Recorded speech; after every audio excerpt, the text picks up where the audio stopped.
PSR, PSR इसलिए क्योंकि दिया है तो वही बोलना पड़ेगा। त्रिभुज शुरुआत करेंगे लिखने का। इस तरह से त्रिभुज आपकी बुक में दिया है, 10th का सिलेबस है। क्या दिया था? त्रिभुज PSR में, त्रिभुज PSR में क्या है? एंगल PSR 90 डिग्री, PSR बराबर 90 डिग्री तथा एंगल, ये देखिए एंगल SPR लीजिए या फिर RPS लीजिए, आपकी मर्जी। RPS ही ले लीजिए। RPS बराबर 30 डिग्री। ये क्या है? ये हमारा दिया हुआ है, जो हम त्रिभुज में देख रहे हैं उसको लिख रहे हैं। इसमें हम कुछ मनगढ़ंत कहानी नहीं। तो ये दिख रहा है हमें, और बोला क्या है? RP बताओ और PS बताओ। RP और PS बताना है। तो इसमें क्या होगा? दिया गया त्रिभुज, जो किसी भी त्रिभुज के एंगल का माप 180 होता है पूरे का।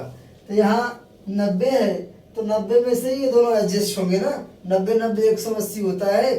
तो यहाँ पे क्या होगा? जैसे देखिए ये 30 है, ये 90 है, तो ये 60 अपने आप हो जाएगा, क्योंकि ये 60 और 30 90 हो जाएगा, और वो अकेले 90 है तो हो जाएगा 180, तो ये 60 हो जाएगा। तो क्या होगा इसमें? दिया गया त्रिभुज, कौन सा त्रिभुज है? दिया गया त्रिभुज एक। आगे करेंगे हम लोग, तो इसका भी लिख देते हैं। लिखेंगे तो भी ठीक है, नहीं लिखेंगे तो वैसे भी 90 है और 60 है, लेकिन दिखा देते हैं। तो त्रिभुज कौन सा? दूसरा लास्ट वाला त्रिभुज जो हमारा बना देते हैं, इसको SRP या PRS, जो भी लिखे, PRS बराबर 60 डिग्री। ठीक है, यहाँ तक समझा क्या? उन्होंने 90 दिया था, 30 दिया था, एक गायब था, जो गायब था वो 60 ही हो सकता है, क्योंकि अगर वो कुछ और होगा तो फिर डिसबैलेंस होने लग जाएगा 180 में। 180 नहीं होगा, 179 हो जाएगा, 75 हो जाएगा, फिर वो नहीं चलेगा। तो इसलिए अब देखो, इसलिए दिया गया त्रिभुज क्या है? दिया गया त्रिभुज एक 30 60 90 का त्रिभुज है। 30 60 90 दिया गया त्रिभुज 30 60 90 का त्रिभुज है। 30 60 90 का त्रिभुज, इसलिए दिया गया त्रिभुज एक 30 60 90 का त्रिभुज है। देखो कितना आराम से आप लिख सकते हो कि त्रिभुज 30 60 90 का त्रिभुज है। दिया गया है, आप लिख लेना, दिया गया, ठीक है, दिया गया त्रिभुज। ठीक है, त्रिभुज लिखो या त्रिभुज बनाओ, बात देखिए। दिया गया त्रिभुज 30 60 90 का त्रिभुज है। ठीक है क्या? अरे समझे यहाँ तक बात समझ में आया? तो 30 60 90 का त्रिभुज है, इसलिए 30 60 90 के त्रिभुज का एक प्रमेय होता है। हाँ, तो देखिए क्या होगा? इसलिए 30 60 90 के प्रमेयानुसार उसके प्रमेय के अनुसार हम लोग क्या करेंगे? सॉल्व करेंगे। तो उसका प्रमेय क्या बोलता है? 30 60 90 के प्रमेय से सॉल्व करने जा रहे हैं। अब देखिए, first of all we are going to find RP। R और P निकालना है ना, RP। ठीक है, तो RP निकालेंगे हम लोग, तो लिखेंगे क्या? जब RP निकालेंगे तो लिखेंगे, इसीलिए RP बराबर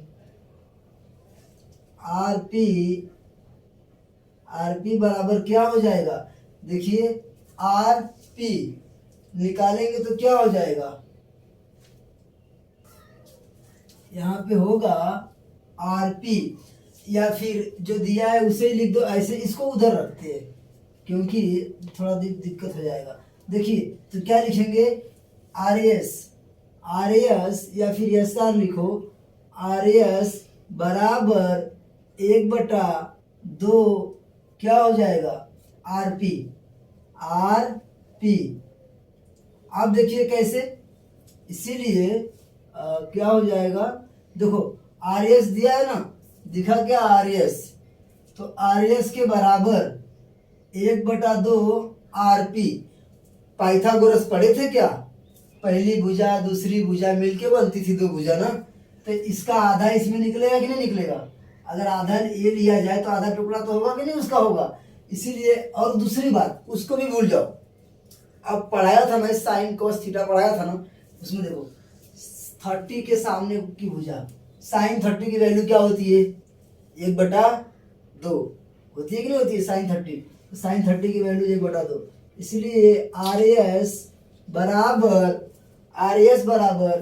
1/2 गुणे आर पी। आर पी हमारा नहीं दिया है, आर पी निकालना है, लेकिन आर एस दिया है। देखो आर एस क्या दिया है, आर एस हमारा 6 दिया है, तो क्या लिखेंगे 6। देयरफॉर वहाँ से 2 भाग के इधर भागे में था ना, इधर भाग के आएगा तो गुणा हो जाएगा, 6 गुणे 2 बराबर आर पी। इसीलिए क्या हो जाएगा 6 दूना 12 बराबर आर पी, इसीलिए आर पी बराबर 12। तो आर पी हमारा आ गया, आर पी हमारा कितना हो गया 12 हो गया। ठीक है, ये बात समझ रहे हो। 1/2 कहाँ से लिया, 1/2 इस तरह से लिया कि साइन 30 की अगर वैल्यू लेंगे सम्मुख भुजा पे आएगी साइन 30 की, तो क्या होगा 1/2 होगा कि नहीं होगा 1/2। और दूसरी बात इस तरह समझो कि ये आधा और ये आधा दोनों मिलके एक होता है कि नहीं होता है, तो 2 टुकड़ा मिलके इससे कर्ण के बराबर होते हैं ना, तो इसलिए यहाँ पे 1/2 आरपी कर दिया है, मतलब आरपी का आधा टुकड़ा इसके बराबर पैरेलल में लेके चल रहे हैं। अब दूसरा देखो क्या निकालना है, पी एस, पी और एस उसी तरह से लिखेंगे, पी एस को भी लिख देंगे उसी तरह से।